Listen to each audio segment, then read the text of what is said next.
What's up, y'all? Chats with Charles. I hope you guys are doing good. I figured I'd just hop on real quick. I just parked the car because I really wanted to talk about one thing that I've been thinking about for a while, and I just wanted to get it out there. It takes a village. And so let's just get right into it.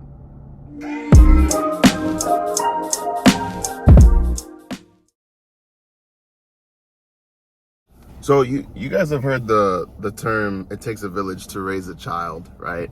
Um, I have been in the healthcare industry for almost 10 years, and I oversee a healthcare company, home health, hospice, and personal care services. And over the last 6 years in that administrative position, I've had countless conversations with patients and families, and thousands of patients. And so one of the things that I've heard a lot, and I've seen the very, very good side of healthcare at home, and I've seen the very, very bad side of healthcare at home. But one trend that I've seen that makes healthcare at home really, really good is a village concept. And so when you hear the phrase, "it takes a village to raise a child," it is the burden of the burden and privilege of a parent is to take care of their children. But the parent can't do it all, right? The parent can't do everything.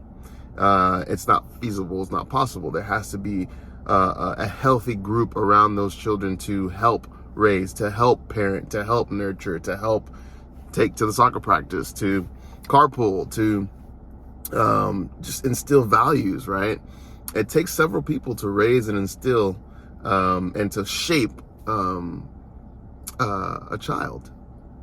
And what I've seen as people age, right, and as people continue in life, that same village concept is necessary, especially as you age, because now you have an aging population. I think there's a statistic that's out there that says by 2040 there's going to be 80 million people who are over the age of 65. So now, if you have a mom and a dad who have their own children, and then they have their parents, it's hard for them to also take care of their parents and also their children. And so it's essential that as people age, they continue to have that village mindset. And what I mean is that you've got to be able to prepare.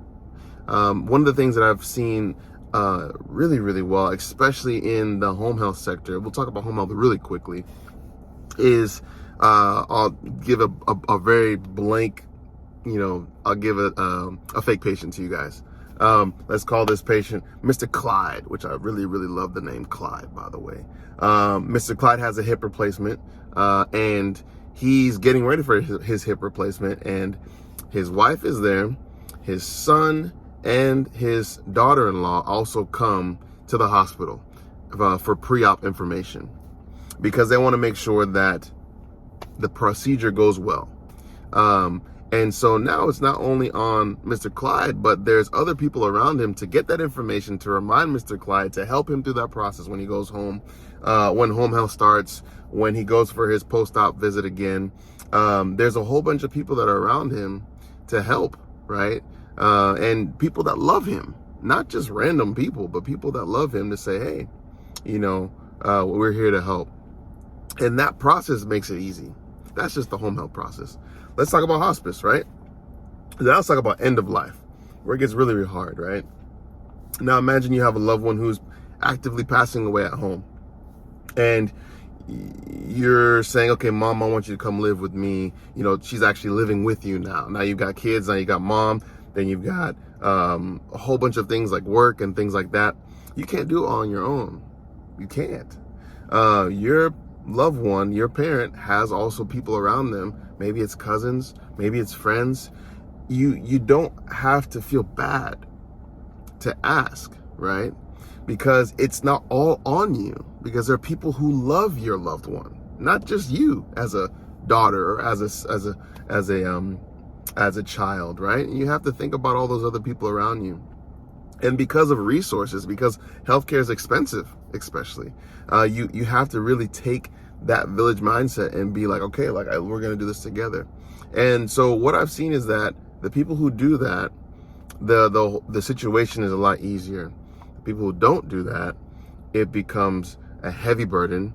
And it becomes where that process at end of life is just either really terrible and it's just a bad situation for them. And so I really think that village mindset is so important. Not just putting all the burden on yourself to do it yourself, but to rely on others, to rely on extended family, friends that love your loved ones, or if you yourself are in a need for help for healthcare, rely on those people and say, hey, I need your help. It's okay, because it's life, right? And you would do the same thing for that person too. You know, you say, let me help you. Let me see what's going on. Don't be afraid to say, hey, I need help, you know, because it is a season and it's something that's needed and something that you have to have other people to shoulder that burden. The same way when you're raising a child, you rely on others, you rely on teachers, you rely on people at school to help. It's the same thing with the elderly. And so it takes a village, y'all. Don't do it by yourself. Another key thing I want to also mention is that even before healthcare crises come up, there's ways that you can prepare. One of the things that we've seen over the years is that people applying for long-term care insurance is a huge deal. Make sure you start saving now. If you have cash, start saving now. There's another statistic out there. I think it's about the average person in an assisted living facility who needs health care, who was in their 70s. It's usually about anywhere between $4,000 to $6,000 a month. It's a lot. And so if you're able to have long-term care insurance now, you can dip into that later, right? If you're able to start saving now, when you need it, you have it, right? And so it's a lot of things are feasible. A lot of things are feasible. The most cheapest way for all those things, like I said, is long-term care insurance. I'm not an agent or something. I'm just saying what we've seen in healthcare over the last 10 years for me specifically. So I hope that helps you guys. It takes a village.